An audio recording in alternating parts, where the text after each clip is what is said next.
జై శ్రీమన్నారాయణ. మీరు బిల్వపత్రానికి పూజ చేయటం చూసారా?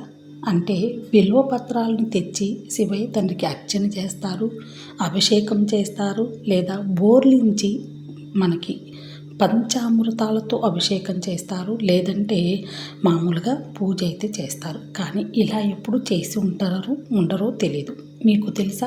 ఆ 3 ఆకులలో ఫస్ట్ ఆకులో బ్రహ్మదేవుడు, రెండవ ఆకులో విష్ణుమూర్తి, మూడవ ఆకులో అంటే మూడో దళంలో అక్కడ శివయ్య తండ్రి ఉంటారు. అంటే ముగ్గురు దేవతలు మనకు కొలువై ఉంటారు ఆ దళంలో.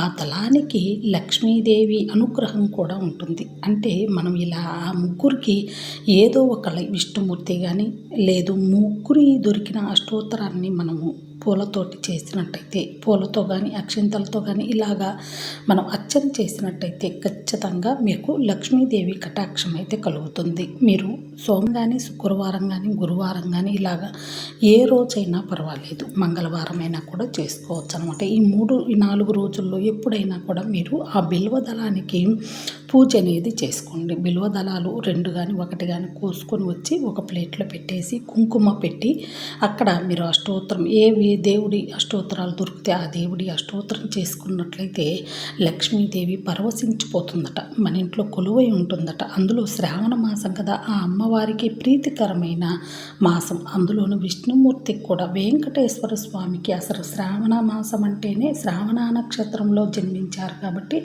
ఆయనకు కూడా శ్రావణ మాసం అంటే చాలా ప్రీతికరమట. అందువలన మనము ఆ దళానికి అంటే దళాలతో శివయ్యకు పూజ చేయటమే కాకుండా ఆ దళాలకి మనం పూజ చేస్తే ఎంతో మంచిదట. ఆ దేవతలందరూ కూడా మనకు అనుగ్రహించి మన ఇంట్లో కొలువై ఉంటారు. ఆ లక్ష్మీదేవి అనుగ్రహం కలుగుతుంది.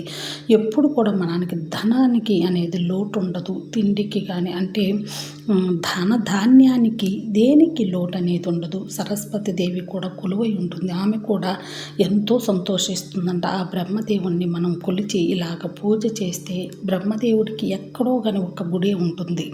ఆ గుడికి బ్రహ్మదేవుడికి శాపం కూడా ఉంటుంది. కాబట్టి ఆ బ్రహ్మదేవుడికి అంతగా పూజలు అందుకునే అవకాశం లేదనమాట. కానీ ఈ దళంలో ఉంటాడు కాబట్టి ఆ బ్రహ్మదేవుడికి పూజ చేస్తే సరస్వతి దేవి కూడా ఎంతో సంతోషిస్తుందట.